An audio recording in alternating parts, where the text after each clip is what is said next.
Hello दोस्तों, स्वागत है आप सभी का आपके अपने YouTube चैनल पर। मेरा नाम है नितिन चौधरी और आज हम स्टार्ट करने वाले हैं फिजिक्स क्लास 10th का चैप्टर नंबर 1 लाइव। और ये बेसिकली पार्ट मेरे ख्याल से 5 या 6 है, ठीक है। तो अगर आपने पहले पार्ट नहीं देखे हैं तो प्लीज़ उनको देख लो, तब इस पार्ट पर आना, तब ये आपको अच्छे से समझ में आए। और आपने अगर चैनल को सब्सक्राइब नहीं किया है तो प्लीज़ चैनल को सब्सक्राइब करें, बेल आइकन को प्रेस करें और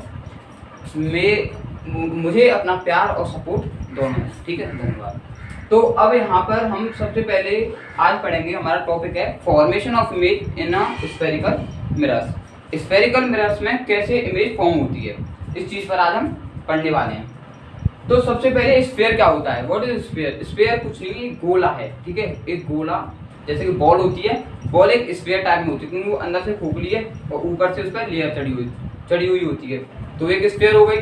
कुछ इसी तरीके से जो स्फेरिकल मिरर्स होते हैं, ठीक है, स्फेरिकल मिरर्स होते हैं, वो क्या होते हैं, वो एक स्फेयर ही होते हैं। वो स्फेयर होते हैं, पर किसके होते हैं, वो ग्लास के।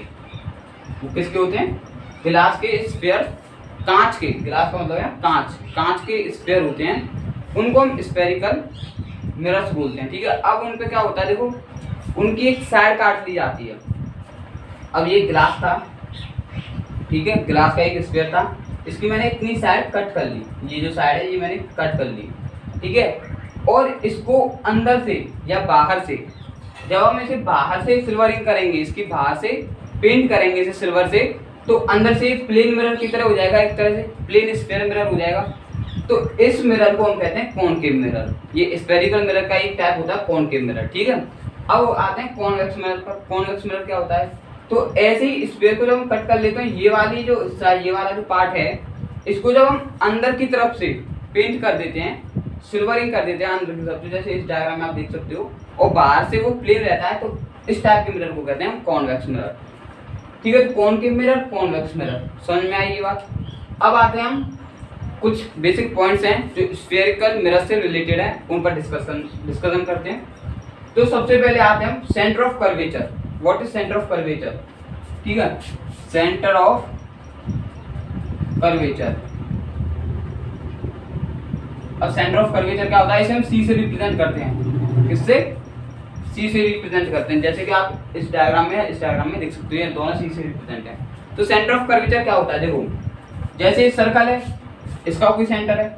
अब ये स्फीयर है, ठीक है, ये स्फीयर है, तो इसका भी कोई सेंटर होगा। तो सर्कल के सेंटर को तो हम सेंटर ऑफ द सर्कल ये कहते हैं। लेकिन जो स्फीयर का सर्कल सेंटर होता है, स्फीयर का जो सेंटर होता है उसे हम कहते हैं सेंटर ऑफ कर्वेचर, ठीक है। तो स्फीयर का जो सेंटर होगा उसे हम कहेंगे centre of curvature. And what is focus. Focus बताने से पहले मैं बताता हूँ पोल।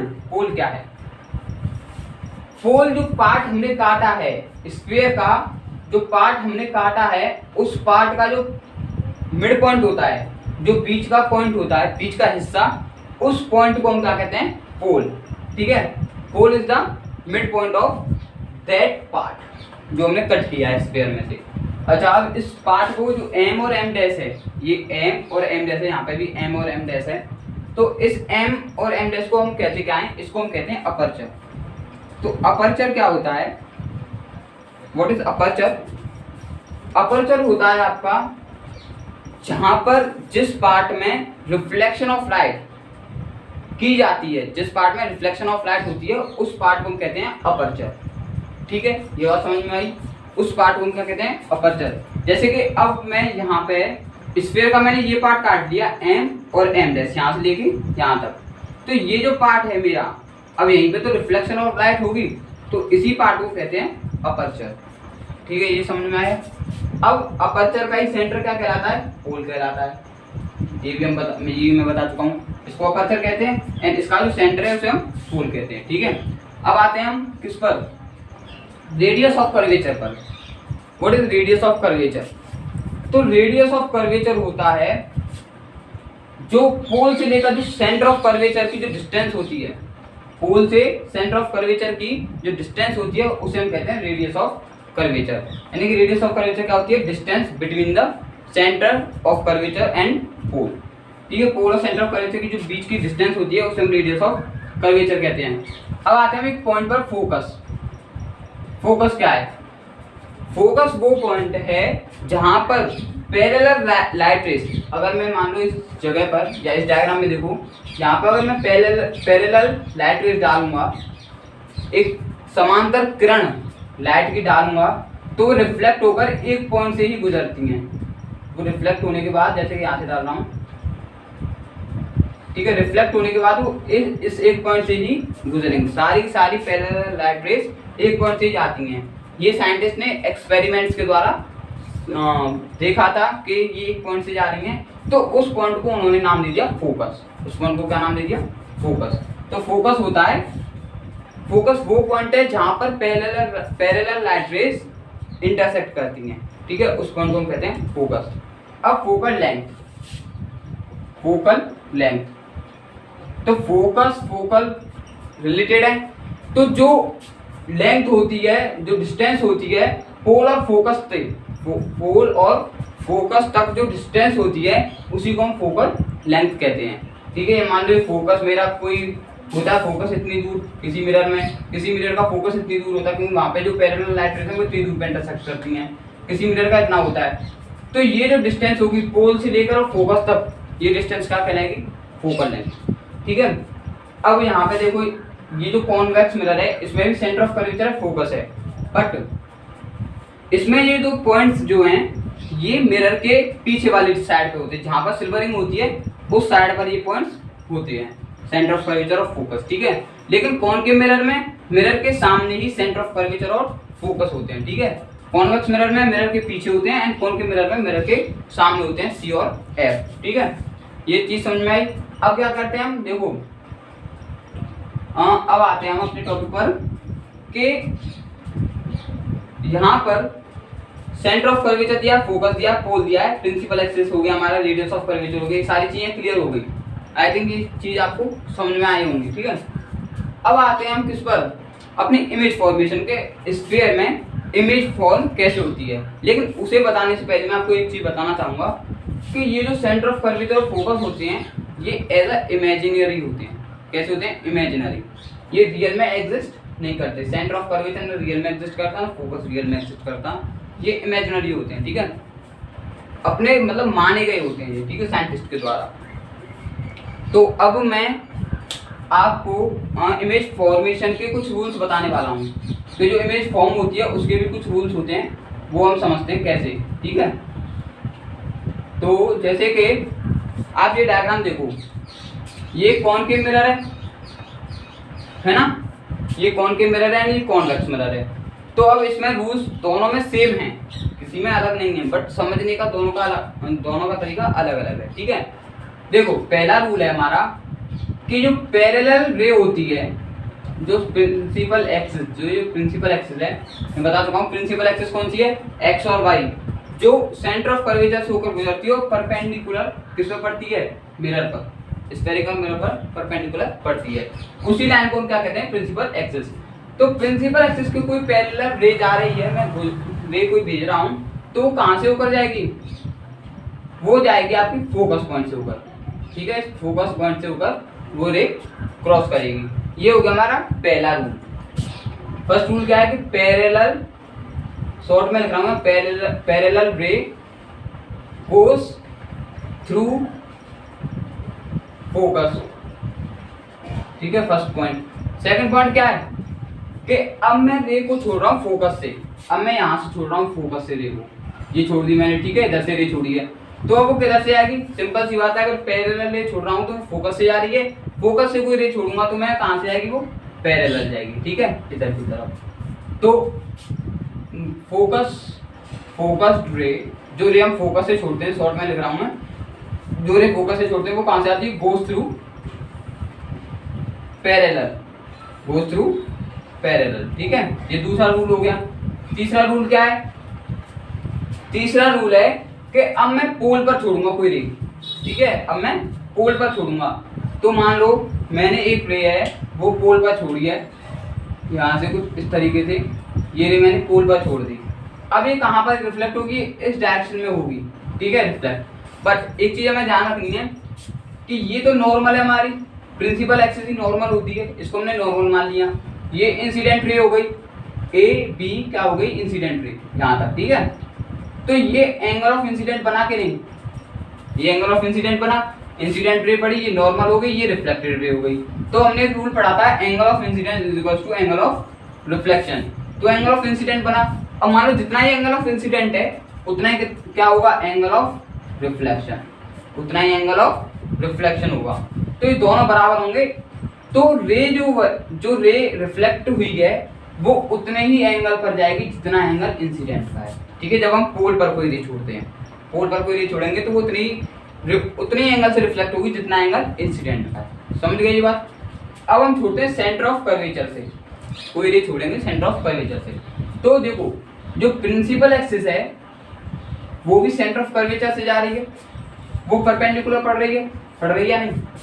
तो अब उसे रे मान लो तो भी काम चल जाएगा। प्रिंसिपल एक्सिस को मैंने रे मान लिया, तो मान लो रे प्रिंसिपल एक्सिस के ऊपर ही जा रही है और वो वहां से रिफ्लेक्ट होके उसी पाथ पर दोबारा बैक आ जाएगी, क्योंकि वो परपेंडिकुलर है, उसमें 90 डिग्री का एंगल बना रही है।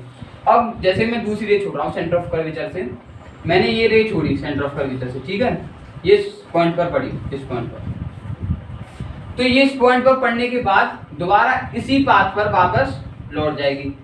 ऐसा क्यों होता है? ऐसा इसीलिए होता है क्योंकि यहाँ पर हमारा एंगल ऑफ इंसिडेंट है 0, इस जगह पर एंगल ऑफ इंसिडेंट है 0। तो जब एंगल ऑफ इंसिडेंट 0 तो एंगल ऑफ रिफ्लेक्शन भी क्या होगा 0, कोई एंगल नहीं बनेगा। तो उसी पाथ पर जो रे है वो वापस लौट जाएगी। यानी कि जब हम सेंटर ऑफ कर्वेचर पे कोई रे डालते हैं तो वो 90 डिग्री के एंगल पर मिरर पर पड़ती है। ठीक है, अब जैसे यहाँ पे वो लिख देता हूँ पॉइंट्स कि हमने कोई रे डाली थी पोल पर, ठीक है, पोल रे गोज किसके मतलब कैसे जाएगी, angle of incident by the angle of reflection, इस रूल के हिसाब से। ठीक, जितना एंगल ऑफ इंसिडेंट होगा उतनी एंगल ऑफ रिफ्लेक्शन होगा अगर हम कोई पोल पर रे छोड़ते हैं। चौथी चीज क्या है कि हमने रे छोड़ी सेंटर ऑफ कर्वेचर पर, ठीक है, सी रे, यानी कि सी का मतलब सेंटर ऑफ कर्वेचर, शॉर्ट में लिख दिया, सी रे गोज थ्रू सेम पाथ, ठीक है, किस पाथ से, सेम पाथ से, यानी कि जिस पाथ से वो आई है रे उसी पाथ पर दोबारा लौट जाएगी।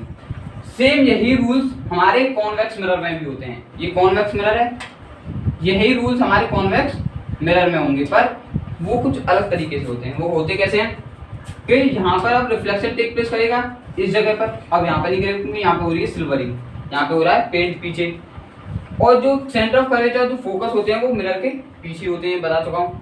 तो यहाँ पर अब हमारा रिफ्लेक्शन होगा आगे की तरफ। तो मान लो यहाँ से कोई पैरेलल रे आती है, ठीक है, ये पैरेलल रे आई तो ये रिफ्लेक्ट होगी इस डायरेक्शन में। तो यहाँ तो फोकस से कोई रे गुजरी नहीं है भाई, ये गड़बड़ हो गई ना, यहाँ तो फोकस से कोई रे गई नहीं है, गई है, यहाँ से भी फोकस से रे गई है। वो कैसे है, इसे हम पीछे की तरफ एक्सटेंड करते हैं, इस रे को पीछे की तरफ जब एक्सटेंड करेंगे इस रे को तो वो फोकस से ही जा रही है, यानी पीछे की तरफ जब हम इसे बढ़ाएंगे तो वो रे कहाँ से आएगी, फोकस से जा रही है। ठीक है, तो पैरेलल रे हमेशा किससे कहाँ से जाएगी, फोकस से होकर, चाहे वो कॉनकेव मिरर हो चाहे कॉन्वेक्स मिरर हो। कॉन्वेक्स मिरर में वो एज अ इमेजिन मतलब एज अ वर्चुअल नकली में जाएगी, यहाँ पर रियल में जा रही थी। ठीक है, क्योंकि यहाँ पर फोकस और सेंटर ऑफ कर्वेचर आगे ही थे, यहाँ पे पीछे तो हम नकली में भी जा रहे हैं। ठीक है, अब दूसरी चीज, अगर मैं फोकस, जैसे कि मैं फोकस पर डाल रहा हूँ कोई रे, ठीक है, ये मैंने फोकस पर डाल दी, देखो तो यहाँ पे पीछे फोकस पर डल रही है, तो ये कहाँ से जाएगी, ये भी वही सेम चीज है कि फोकस रे गोज थ्रू पैरेलल। तो फोकस पर जब मैंने कोई रे डाली है कॉन्वेक्स मिरर में तो वो उसके पैरेलल चली जाएगी प्रिंसिपल एक्सिस के। ठीक है, ये चीज क्लियर हुई। पोल का भी सेम है, पोल में क्या होगा, एंगल ऑफ इंसिडेंट जितना होगा उतनी एंगल ऑफ रिफ्लेक्शन से वो रिफ्लेक्ट हो जाएगी। तो जैसे मैं एंगल ऑफ पोल पर डाल रहा हूँ कोई रे, मैंने एक रे डाली पोल पर, तो उसका एंगल ऑफ इंसिडेंट था मान लो ए, एंगल था उसका, एंगल ऑफ इंसिडेंट था ए, तो उसका एंगल ऑफ रिफ्लेक्शन भी क्या होगा, ए ही होगा। ठीक है, उसी एंगल से रिफ्लेक्ट होकर वो चले जाएगी। ये चीज क्लियर हो रही है। ठीक है, अब आते हैं सेंटर ऑफ कर्वेचर पर कोई रे डालेंगे तो उसी पाथ पर जाएगी। अब ये सेंटर ऑफ कर्वेचर है, मैंने इस पर ये रे डाली, ये देखो तो वर्चुअली यहीं से आ रही है, सेंटर ऑफ कर्वेचर पे आ रही है ये रे, तो ये इसी पाथ से दोबारा रिफ्लेक्ट हो जाएगी, क्योंकि ये 90 डिग्री के एंगल पर पड़ रही है। अब 90 डिग्री का एंगल बन रहा है तो कोई एंगल ऑफ इंसिडेंट है नहीं, एंगल ऑफ इंसिडेंट 0 है, एंगल ऑफ रिफ्लेक्शन 0 है, तो उसी पाथ पर दोबारा रिफ्लेक्ट होकर वो रे चली जाएगी। ये चीज़ क्लियर हुई। अब मैं चाहता हूँ आप अगर इसका स्क्रीनशॉट लेना चाहते हो तो ले लो। तो अब हम पढ़ने वाले हैं image formation by concave mirrors. Concave mirror में इमेज कैसे फॉर्म होती है। इसे बताने से पहले अगर मैं आपको एक चीज़ बताना चाहूँगा कि जो इमेज फॉर्म होती है वो दो रेज के द्वारा होती है। दो रेज होती है कोई भी, ठीक है, ये रेज हो गई। तो जब ये दो रेज आफ्टर द रिफ्लेक्शन यानी कि रिफ्लेक्ट होने के बाद जहाँ पर भी इंटरसेक्ट करेंगी ये दो रेज, जैसे मान लो ये हमारा कॉनकेव मिरर है एंड ये रिफ्लेक्ट होने के बाद मान लो यहाँ पर इंटरसेक्ट कर रही हैं इस पॉइंट पर, ये रिफ्लेक्ट होने के बाद इस पॉइंट पर इंटरसेक्ट कर रही हैं, तो इमेज जो फॉर्म होगी वो इस पॉइंट पर ही होगी। यानी कि दो रेस, हमें इमेज फॉर्म करने के लिए दो रेस की आवश्यकता होती है और जहाँ पर भी वो दो रेस इंटरसेक्ट करती हैं वहाँ पर इमेज फॉर्म हो जाती है। तो सबसे पहले यहाँ पर हम इमेज जानेंगे कि इमेज कैसे फॉर्म होगी। पहले केस में जब अब वो इमेज हम दो तरीके से आते हैं, तो पॉइंट ऑब्जेक्ट से जानेंगे, जो पॉइंट ऑब्जेक्ट होता है, एक जानेंगे हम एक्सटेंडेड ऑब्जेक्ट की जो इमेज फॉर्म कैसे होती है, ठीक है। तो सबसे पहले पॉइंट ऑब्जेक्ट की बात करते हैं। तो पहला केस है, इसमें हम जो ऑब्जेक्ट है वो रखेंगे between the P and F. P और एफ के बीच में मैंने ये ऑब्जेक्ट रख दिया। ये मेरा कुछ छोटा ऑब्जेक्ट है जिसे हम कहते हैं पॉइंट ऑब्जेक्ट, ठीक है, कोई छोटा ऑब्जेक्ट है ये। इसकी इमेज कहाँ बनेगी भाई, कैसे बनेगी, किस तरीके से बनेगी, तो उसे डिटेल में डिस्कस करते हैं, ठीक है। तो मान लो मुझे दो रेस चाहिए, तो पहली रे मैं छोड़ूंगा इसके पैरेलल, प्रिंसिपल एक्सिस के पैरेलल होगी मेरी पहली रे, ठीक है। ये रूल्स में पढ़ चुके हैं हम कि जो रे पैरेलल होती है प्रिंसिपल एक्सिस के वो कहाँ से जाती है, फोकस से ऊपर, तो ये रे जाएगी मेरी फोकस से इस तरीके से, ठीक है। अब जो दूसरी रे है वो छोड़ूंगा मैं कहाँ से, सेंटर ऑफ कर्वेचर से। तो सेंटर ऑफ कर्वेचर से मैं कोई रे छोड़ रहा हूँ, मान लो इस तरीके से मैंने रे छोड़ी, ये सेंटर ऑफ कर्वेचर से आ रही है एंड ये कहाँ रिफ्लेक्ट होगी, इस जगह पर, ठीक है, इस जगह पर रिफ्लेक्ट होगी। तो ये इसी पास से लौट जाएगी, हम पढ़ चुके हैं, रूल्स पढ़ चुके हैं इसके, ठीक है। इसी पास से ये वापस रिफ्लेक्ट हो जाएगी। लेकिन सर यहाँ पर तो कोई भी रे रिफ्लेक्ट मतलब इंटरसेक्ट नहीं कर रही है, रिफ्लेक्टेड रे यहाँ पर इंटरसेक्ट नहीं कर रही है, यानी कि जो रे रिफ्लेक्ट हुई है वो नहीं टकरा रही हैं। तो वो टकरा रही हैं कहाँ पर, मिरर के पीछे। हम इसी रे को जो रिफ्लेक्ट हुई है इस रे को पीछे की तरफ एक्सटेंड करेंगे, पीछे की तरफ ले जाएंगे, तो ये रे कुछ इस जगह पर टकराती हैं, इस पॉइंट पर, ठीक है। यहाँ पर ये रे जो है टकरा रही है वर्चुअली, कैसे, वर्चुअली, नकली में, रियल में एग्जिस्ट नहीं कर रही है ये पीछे वाली। तो जो पॉइंट है, जो ऑब्जेक्ट था मेरा, वो मुझे यहाँ पर दिखाई देगा, ठीक है। ये समझ में आ गई बात। ये जो ऑब्जेक्ट है मुझे मिरर के पीछे यानी कि वर्चुअली दिखाई देगा, जैसे कि प्लेन मिरर्स में दिखाई देता है, ठीक है। तो सुनो अभी बात, यहाँ पर जो इमेज फॉर्म हुई है इस पहले केस में, जो मैंने ऑब्जेक्ट जो था वो रखा था between P and F, P और एफ के बीच में मैंने ऑब्जेक्ट रखा था। तो इमेज कैसी बनी थी, वर्चुअल। इमेज कैसी थी, वर्चुअल और इरेक्ट थी। वर्चुअल और इरेक्ट का मैं मतलब बता चुका हूँ पहली वीडियोस में, नहीं देखी तो वो देख लो प्लीज, ठीक है। तो वर्चुअल बनी थी, इरेक्ट बनी थी। दूसरी चीज मैग्नीफाइड थी। मैग्नीफाइड का मतलब होता है कि वो जो इमेज थी वो ऑब्जेक्ट से बड़ी थी, काफी बड़ी थी, मैग्नीफाइड थी, ठीक है। तो मैग्नीफाइड थी। तीसरी चीज है कहाँ पर बनी है वो, बिहाइंड द मिरर। कहाँ पर बनी है, बिहाइंड द मिरर, यानी मिरर के पीछे बनी है। अब मैं लेता हूँ, ये तो मैंने पॉइंट ऑब्जेक्ट लिया था, छोटा ऑब्जेक्ट। अब मैं बड़ा ऑब्जेक्ट लेता हूँ। बड़े ऑब्जेक्ट की कैसे इमेज बनेगी, तो बड़ा ऑब्जेक्ट जब हम लेंगे तो उसके लिए एक साइन होता है एरो का, कुछ इस तरीके से हम बड़ा ऑब्जेक्ट लेते हैं, ठीक है। तो अब इसको हम एरो बना लेंगे, ये बनेगा मेरा बड़ा ऑब्जेक्ट। सिंपली प्रिंसिपल एक्सिस तक इसे एरो को खींच देंगे, ये बनेगा मेरा बड़ा ऑब्जेक्ट यानी एक्सटेंडेड ऑब्जेक्ट, ठीक है। अब इसकी जो इमेज फॉर्म होगी वो यहाँ पर इस तरीके से इमेज फॉर्म हो जाएगी, ठीक है। तो ये देख लो मैग्नीफाइड है कि नहीं, ये छोटा ऑब्जेक्ट था, इसकी जो इमेज है वो इससे बड़ी फॉर्म हुई है, मैग्नीफाइड हो गई। समझ में आ रही है बात। तो यहाँ पर पहले केस में जब between P and F, P और एफ के बीच में जब हम कोई ऑब्जेक्ट रखेंगे तो उसकी इमेज वर्चुअल इरेक्ट होगी, मैग्नीफाइड होगी, बिहाइंड द मिरर होगी। दूसरे केस में अब हम ऑब्जेक्ट को रखते हैं किस पर, फोकस पर। पहले पॉइंट ऑब्जेक्ट लेंगे, उसको हम फोकस पर रखते हैं, ठीक है। तो सबसे पहले एक रे डालेंगे पैरेलल, ये फोकस से जाएगी। दूसरी रे डालते हैं हम कहाँ पर, दूसरी रे डालते हैं हम सेंटर ऑफ कर्वेचर पर।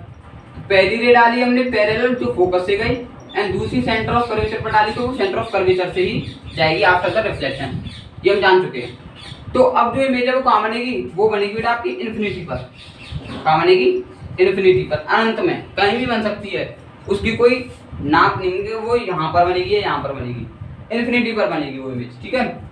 जो ऑब्जेक्ट हम फोकस पर रखेंगे, जैसे इसका एक एग्जांपल ले लेते हैं हम कि फोकस पे मैंने मान लो कोई ऑब्जेक्ट रखा एंड उसे कौन के मिरर में दिखा, तो वो मुझे हर जगह से दिखाई देगी, मतलब इस पॉइंट से भी, यहाँ से देखूंगा तब भी, यहाँ से देखूंगा तब भी, यहाँ से देखूंगा तब भी, हर जगह से, मतलब कितनी भी दूरी से देखूँ मैं वो दिखाई देगा मुझे, अगर मैं उसे फोकस पे रखता हूँ तो, ठीक है। इसका मतलब ये है कि वो इन्फिनिटी पर बनेगी।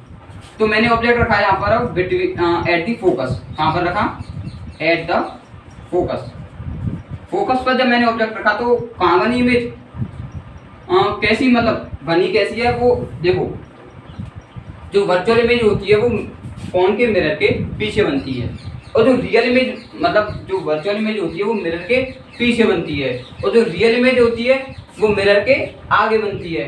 तो यहाँ पर इमेज कहाँ बन रही है, मिरर के आगे ही बन रही है, मिरर के पीछे नहीं बन रही, ठीक है। तो जब मिरर के आगे बन रही तो मेरी इमेज कैसी होगी, रियल होगी, ठीक है। यहाँ पे मिरर के पीछे बन रही थी तो वर्चुअल इमेज थी, यहाँ पे मिरर के आगे बन रही थी रियल इमेज हो गई। और कैसी होगी, इन्वर्टेड होगी। इन्वर्टेड का मतलब होता है जैसे कि कोई नीचे है, नीचे की तरफ एरो है तो ये इसका इन्वर्टेड होगा क्या, ऊपर की तरफ एरो। अगर कोई मेरा राइट की तरफ एरो है तो इसका इन्वर्टेड होगा लेफ्ट की तरफ एरो। इन्वर्टेड का मतलब होता है उल्टा, एक तरह से उल्टा समझ सकते हैं, ठीक है। तो कैसी होगी, इन्वर्टेड होगी। जैसे कि अब मैं एक्सटेंडेड ऑब्जेक्ट की यहाँ पे बना रहा हूँ, पहले तो देख लेना मैग्नीफाइड होगी, एक और चीज बता दूं, मैग्नीफाइड होगी, ठीक है। और कैसी होगी, और होगी हमारी कहाँ पर बनेगी, इन्फिनिटी पर बनेगी। इमेज कहाँ पर बनेगी, इन्फिनिटी पर बनेगी, ठीक है। तो अब मैं मान लो एक्सटेंडेड ऑब्जेक्ट ले रहा हूँ, बड़ा वाला ऑब्जेक्ट। तो बड़े ऑब्जेक्ट को हम कैसे बनाते हैं, एरो से। ये मेरा बड़ा ऑब्जेक्ट बन गया, इसकी जो इमेज है वो यहाँ पर भी हो सकती है, वो यहाँ पर भी हो सकती है, वो यहाँ पर भी हो सकती है, वो यहाँ पर भी हो सकती है, कहीं भी बन सकती है, इन्फिनिटी का मतलब, ठीक है। ये तो बड़ी होगी, लेकिन ये जो ऑब्जेक्ट है इससे इमेज बड़ी बनेगी, यानी मैग्नीफाइड बनेगी, और कहाँ पर बनेगी, इन्फिनिटी पर। ओके, ये चीज समझ में आई। मेरी जो इमेज है वो कहाँ पर है, एट द, जो ऑब्जेक्ट है वो कहाँ पर है, एट द फोकस, फोकस पर है ऑब्जेक्ट, ठीक है। तीसरा केस आते हैं फटाफट से, तीसरा केस समझते हैं कि जब अब मैं रख रहा हूँ अपना ऑब्जेक्ट कहाँ पर, बिटवीन सी एंड एफ। मेरा ऑब्जेक्ट कहाँ पर है, बिटवीन सी एंड एफ, सी और एफ के बीच में मेरा ऑब्जेक्ट, ठीक है। तो अब उसकी इमेज कहाँ बनेगी, सबसे पहले पैरेलल रे लेंगे, वो फोकस से होकर रिफ्लेक्ट हो जाएगी, ठीक है, फोकस से होकर गुजरेगी। और एक रे हम सेंटर ऑफ कर्वेचर से डालते हैं, ये सेंटर ऑफ कर्वेचर से गई, ठीक है। एक रे गई मेरी सेंटर ऑफ कर्वेचर से, एक रे गई मेरी फोकस से। अब यहाँ पर क्या होगा, देखो ये थोड़ी रेस गलत हो गई है,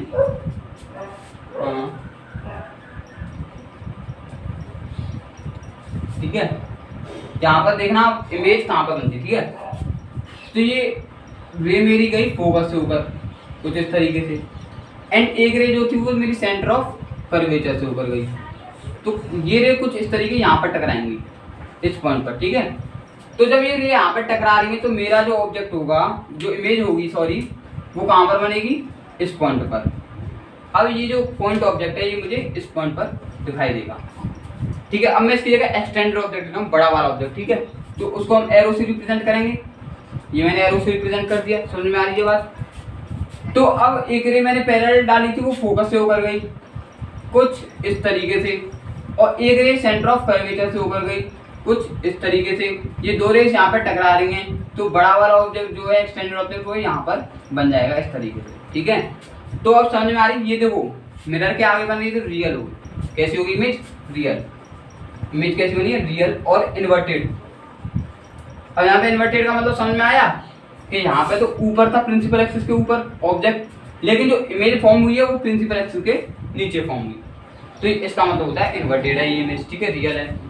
दूसरी चीज मैग्नीफाइड है, ये ऑब्जेक्ट छोटा है और इसकी जो इमेज है वो बड़ी बनी है, कैसी है ये, मैग्नीफाइड है, ठीक है। तीसरी चीज क्या है, कहाँ पे बनेगी, beyond the curvature, beyond the C, यानी सेंटर ऑफ कर्वेचर से परे, मतलब सेंटर ऑफ कर्वेचर से इधर की तरफ दूर, सेंटर ऑफ कर्वेचर से दूर, यानी कि एक और चीज कह सकते हैं बिटवीन सी एंड इन्फिनिटी, सी और इन्फिनिटी के बीच में बनेगी। ठीक है, अब हम कोई ऑब्जेक्ट रख रहे हैं सेंटर ऑफ कर्वेचर पे। अब चौथा केस आता है हमारा, यहाँ पर मैंने ऑब्जेक्ट रखा सेंटर ऑफ कर्वेचर पे। ठीक है, पॉइंट ऑब्जेक्ट है मेरा, एक रे डाली हमने पैरेलल, वो फोकस से ऊपर गई। सेम वही फंडा है इसमें भी, इसमें भी, इसमें भी, इसमें भी, सब में वही फंडा है। ठीक है, पैरेलल रे डालो फोकस से जाएगी, एक रे डाल दो आप, अब यहाँ तो सेंटर ऑफ कर्वेचर से डाल नहीं पाओगे, तो हम डाल देते हैं उसे पोल से। कहाँ से? पोल पर से भी डाल देते हैं। तो ये एंगल ऑफ इंसिडेंट है, इतने एंगल से यहाँ पे ये रिफ्लेक्ट हो जाएगी। ठीक है, कहाँ इंटरसेक्ट कर रही है? इस पॉइंट पर, इसी पॉइंट पर कर रही है। ये रिफ्लेक्टेड रे है, फोकस से ऊपर आ रही है, और ये यहाँ से आ रही है रिफ्लेक्टेड रे। ठीक है, एंगल ऑफ रिफ्लेक्शन हो गया ये। तो इस पॉइंट पर ये दोनों इंटरसेक्ट कर रही हैं। तो अब एक चीज देखो कि जो मैंने at the centre of curvature पर मैंने ऑब्जेक्ट रखा था, सेंटर ऑफ कर्वेचर पर मैंने क्या रखा था? ऑब्जेक्ट। तो जो इमेज फॉर्म हुई है वो कहाँ हुई है? सेंटर ऑफ कर्वेचर पे हुई है। अच्छा, कैसी हुई है? रियल है। कैसी है? रियल है, इन्वर्टेड है। ठीक है, जैसे मैं यहाँ पे ऑब्जेक्ट बड़ा कर लेता हूँ, एरो बना लेता हूँ यहाँ पे, ये मेरा बड़ा ऑब्जेक्ट बनेगा। ठीक है, ये बड़ा ऑब्जेक्ट हो गया, इसकी जो इमेज फॉर्म हुई है वो ऐसे फॉर्म हुई है, समझ गए? ठीक है, तो रियल हुई है, यानी कि मिरर के आगे तो रियल है। इन्वर्टेड है, यानी कि देखो यहाँ पे प्रिंसिपल एक्सिस के ऊपर ऑब्जेक्ट रखा था, जो इमेज फॉर्म हुई है वो प्रिंसिपल एक्सिस के नीचे फॉर्म हुई है। दूसरी जो तीसरी चीज है वो है कि सेम साइज की है। यहाँ पे आपको इसमें साइज भले बड़ा दिख रहा होगा ऑब्जेक्ट का, बट वो थोड़ी मिस्टेक हो गई क्योंकि रेस वगैरह यहाँ पे मैंने नाप के नहीं बना रहा। ठीक है, तो सेम साइज की है। और तीसरी चीज कहाँ पर है? At the centre of curvature, centre of curvature पे इमेज फॉर्म हुई है। अब आते हैं हम अपने पांचवें केस पर।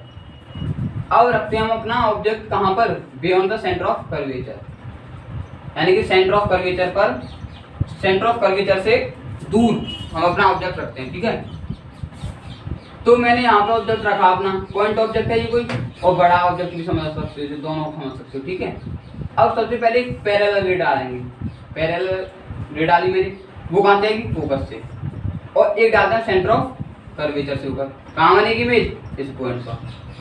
अब मैं सेंटर ऑफ कर्वेचर से इमेज डाल रहा हूँ, मान लो ये जो फोन के मिरर है वो यहाँ तक है। ठीक है, इस तरीके से छोटा बनेगा वो मैं नाप के नहीं बना रहा, इससे थोड़ी बहुत मिस्टेक हो रही है लाइन वगैरह में, बाकी कोई दिक्कत नहीं है। तो मैंने सेंटर ऑफ कर्वेचर पे यहाँ पे ये रे डाली, इसी बात पर रिफ्लेक्ट हो जाएगी।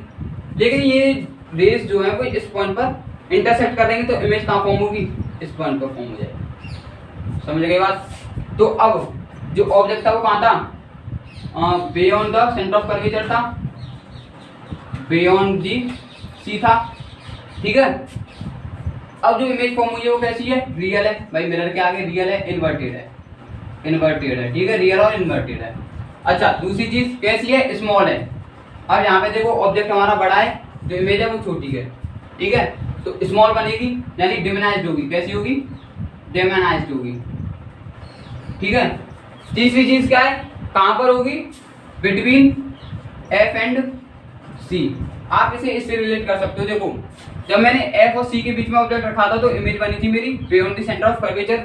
अब मैंने beyond the centre of curvature मैंने क्या रखा? ऑब्जेक्ट रखा, तो इमेज कहाँ बनी? Between F and C, F and C के बीच में। समझ में आ गई बात? अब आते हैं हम किस पर? इन्फिनिटी से कोई रेज आ रही है, इन्फिनिटी पर कोई ऑब्जेक्ट है, जैसे कि सन। अगर मैं सन को कौन के मिरर में देखूंगा तो मुझे सन किस पॉइंट पर दिखाई देगा? फोकस पॉइंट पर, यानी कि उसकी जो सारी रेज हैं वो एक ही पॉइंट पर, सारी रेज जो हैं वो मिल जाएंगी। ये पैरेलल रेज आ रही हैं एंड ये जो रेज हैं मुझे इस पॉइंट पर मिल जाएंगे। तो जब भी आप ऐसे करके देखोगे तो उसके सामने क्या रख देना? पेपर रख देना। तो उस पेपर में क्या होगा? हीट से वो जलना स्टार्ट हो जाएगा पेपर। वो किस लिए होता है? क्योंकि उसकी सारी रेज जो थी पैरेलल बीम्स आ रही थी, इन्फिनिटी पर था सन, तो उसकी सारी जो रेज थी वो एक ही पॉइंट पर इंटरसेक्ट कर रही थी। उस पॉइंट पर सभी हीट, जितनी भी हीट थी वो यहाँ पर इकट्ठी हो गई, जिसकी वजह से वहाँ पे आग लगी पेपर में। लेकिन इस पेपर पर आप थोड़ी देर तक देख सकते हो वो सन हमें दिखेगा। कैसा दिखेगा? बहुत छोटा। तो उसी चीज को इस मिरर में देखते हैं। देखो, पैरेलल रेज आ रही है, एक रे आ गई पोल पर, ठीक है, एक रे कहीं पर भी मान लो, यहाँ पर मान लो, ठीक है। अब वो रिफ्लेक्ट होगी, है ना, वो रिफ्लेक्ट होगी कुछ इस तरीके से एंड ये रिफ्लेक्ट होगी कुछ इस तरीके से। तो यहाँ पर ये इंटरसेक्ट कर रहे हैं इस पॉइंट पर, पोल पर कोई रे आई और एक रे पैरेलल है वो यहाँ पे आ गई, कहीं पर भी आ सकती है। और जो पोल पर थी एंगल ऑफ इंसिडेंट इतना था, तो एंगल ऑफ रिफ्लेक्शन भी इतना ही होगा। यहाँ पर ये इंटरसेक्ट करती है, तो जो ऑब्जेक्ट की जो इमेज है वो यहाँ पर फॉर्म हो जाएगी। कुछ इस वाले केस में जब मैंने फोकस पे ऑब्जेक्ट रखा था तो इन्फिनिटी पे इमेज बनी थी, अब मैं इन्फिनिटी पे ऑब्जेक्ट लगाऊं तो इमेज कहाँ बनेगी, फोकस पर। तो कैसी होगी इमेज, रियल होगी। इसको हम पेपर पे देख सकते हैं। और दूसरी बात ये है कि ये मिरर के आगे है, रियल होगी, इन्वर्टेड होगी, उल्टी है, ठीक है। तीसरी चीज स्मॉल होगी यानी डेमोनाइज्ड होगी। कैसी होगी, डेमोनाइज्ड होगी, छोटी होगी, बहुत छोटी। सन कितना बड़ा होता है, जब आप उसको पेपर पे देखोगे तो बहुत छोटा दिखेगा, ठीक है, डेमोनाइज्ड होगी। और तीसरी चीज क्या है, कहाँ पर होगी, एट द फोकस, फोकस पर होगी। समझ में आ गई बात। जब मैं कोई ऑब्जेक्ट इन्फिनिटी पे रखूंगा तो आप इसका वो स्क्रीनशॉट ले सकते हो। तो अब हम पढ़ने वाले हैं इमेज फॉर्मेशन इन कॉन्वेक्स मिरर, ठीक है। कॉन्वेक्स मिरर में इमेज कैसे फॉर्म होती है। तो ये दो कॉन्वेक्स मिरर हैं, यहाँ पर दो ही केसेस होंगे, केस 1 एंड केस 2। जो कॉनकेव मिरर था उसमें केस कितने थे, 6 थे, ठीक है, लेकिन यहाँ पे दो ही केस होंगे। तो सबसे पहले जो ऑब्जेक्ट रखा होगा वो कहीं पर भी हो सकता है। जैसे कि पहले केस में लेता हूं मैं, जो मेरा ऑब्जेक्ट है वो कहीं पर भी हो सकता है, यानी कि कॉनकेव मिरर जो है, convex mirror sorry, convex mirror के आगे होगा मेरा ऑब्जेक्ट। बस इतनी बात ध्यान रखो, ये नहीं, क्योंकि जो कॉन्वेक्स मिरर होता है उसमें सेंटर ऑफ कर्वेचर जो फोकस होते हैं वो उसके मिरर के पीछे होते हैं, लेकिन हमें तो देखते मिरर के आगे, ठीक है। तो वहां पर कोई ना सेंटर ऑफ कर्वेचर होता है ना फोकस होता, तो वो ऑब्जेक्ट कितनी भी दूरी पर हो सकता है, यहाँ पर भी, यहाँ पर भी, कहीं पर भी हो सकता है, ठीक है। तो उसकी एक ही इमेज फॉर्म होगी, वो हम देखते हैं कैसे।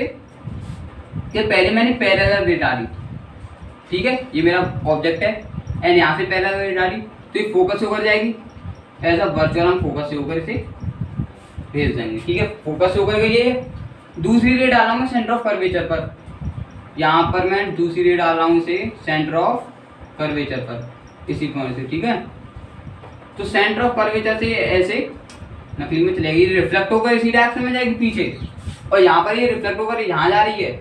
लेकिन जब हम इसे पीछे की तरफ एक्सटेंड करते हैं रिफ्लेक्टेड रेज को, तो ये इस पॉइंट पर, पहली बात तो इस पॉइंट पर वो टकराती है। दूसरी चीज ये है कि वो सेंटर ऑफ कर्वेचर से ही होकर या फोकस से होकर ही जाती हैं एज अ वर्चुअल, ठीक है। तो यहाँ पर टकरा रही है, तो मेरा ऑब्जेक्ट कहाँ बनेगा, इस जगह पर, ठीक है। तो मैंने ऑब्जेक्ट रखा, कहाँ पे रखा मैंने ऑब्जेक्ट, मिरर के आगे, कॉन्वेक्स मिरर के आगे। तो जो इमेज है वो कहाँ पे फॉर्म हुई, बिटवीन P एंड F, यानी पोल और फोकस के बीच में इमेज फॉर्म होगी। दूसरी चीज ये है कि वो इमेज जो है वो डिमोनाइज्ड होगी, यानी बहुत छोटी होगी एज अ रियल ऑब्जेक्ट से। तीसरी चीज क्या है, तीसरी चीज ये है कि वो इमेज जो होगी वो वर्चुअल होगी, वर्चुअल होगी और इरेक्ट होगी। क्यों होगी वर्चुअल, क्योंकि वो मिरर के पीछे बन रही है, और जब भी कोई इमेज मिरर के पीछे बनती है तो वो वर्चुअल होती है, और जो इमेज मिरर के आगे बनती है वो रियल होती है। तो वर्चुअल और इरेक्ट इमेज होगी, डिमोनाइज्ड होगी, बिटवीन पोल एंड फोकस के बीच में होगी, ठीक है। अच्छा, यहाँ पे इरेक्ट का मतलब पता क्या है आपको, इरेक्ट का मतलब है कि उसकी राइट साइड लेफ्ट दिखाई देगी, लेफ्ट साइड राइट दिखाई देगी। जैसे मैं अपनी इमेज देखूंगा अगर प्लेन मिरर में, तो मेरा सीधा लेफ्ट दिखाई देता है, जो लेफ्ट हैंड है वो राइट हैंड दिखाई देता है, उस तरीके से, ठीक है। अगर आप इसे डिटेल में जानना चाहते हो तो मेरी वीडियोस हैं, उसे आप देख सकते हो। अब आते हैं दूसरे केस पे। दूसरे केस में जो मेरा जो ऑब्जेक्ट है वो कहाँ पर होगा, इन्फिनिटी पर। जो ऑब्जेक्ट है वो इन्फिनिटी पर होगा। इन्फिनिटी से रे आ रही है, इन्फिनिटी से दो रेस छोड़ी मैंने, ठीक है, कुछ इस तरीके से ये दो रेज हैं, इन्फिनिटी से आ रही हैं। एक पोल पर पड़ रही है, एक कहीं और दूसरी जगह पर पड़ रही है। पोल से ऐसे रिफ्लेक्ट हो जाएगी वो, angle of incident is equal to angle of reflection. जितना एंगल ऑफ इंसिडेंट होगा उतना एंगल ऑफ रिफ्लेक्शन होगा। अब ये जो दूसरी रे है ये कुछ इस तरीके से यहाँ पर रिफ्लेक्ट हो जाएगी, ये रिफ्लेक्ट होगी आपकी, सॉरी यहाँ पर ऐसे इस तरीके से, ठीक है। तो हम इनको पीछे की तरफ एक्सटेंड करेंगे तो ये एक पॉइंट पर टकराती हैं, वो पॉइंट है फोकस। मान लो फोकस यहाँ पर है, यहाँ पर नहीं है, ठीक है। वो गलती हो गई क्योंकि लाइन से मतलब एक्यूरेट नहीं है, ठीक है। तो फोकस पर टकराते हैं, जो इमेज है वो कहाँ फॉर्म होगी, फोकस पर। डेमोनाइज्ड होगी, छोटी होगी काफी, डेमोनाइज्ड होगी, ठीक है। कैसी होगी, वर्चुअल होगी, क्योंकि मिरर के पीछे बन रही है, वर्चुअल होगी, इरेक्ट होगी, ठीक है। डिमोनाइज होगी और कहाँ पे होगी, एट दी फोकस। इस चीज को आप समझ लो। यानी कि कॉन्वेक्स मिरर में जो इमेजेस फॉर्म होंगी वो कैसी होंगी, हमेशा वर्चुअल और इरेक्ट होंगी, ठीक है, और डिमोनाइज होंगी। लेकिन कौन के मिरर में ऐसा नहीं था, कौन के मिरर में जो इमेज फॉर्म हो रही थी वो वर्चुअल भी थी कुछ, उसमें से एक वर्चुअल थी पहले केस में, जब हमने ऑब्जेक्ट रखा था पी एंड एफ के बीच में, तब वहां पे वर्चुअल इमेज फॉर्म हो रही थी। लेकिन बाकी सारी कैसी थी, रियल थी और इन्वर्टेड थी, ठीक है। लेकिन कॉन्वेक्स मिरर में सभी केसेस में जो इमेज है वो वर्चुअल होगी। तो आई थिंक ये चीज़ें आपको क्लियर हुई होंगी, समझ में आई होंगी। और इसी के साथ मैं अपनी वीडियो को यहीं पर समाप्त करता हूँ। धन्यवाद। जय हिंद, जय हिंदुस्तान।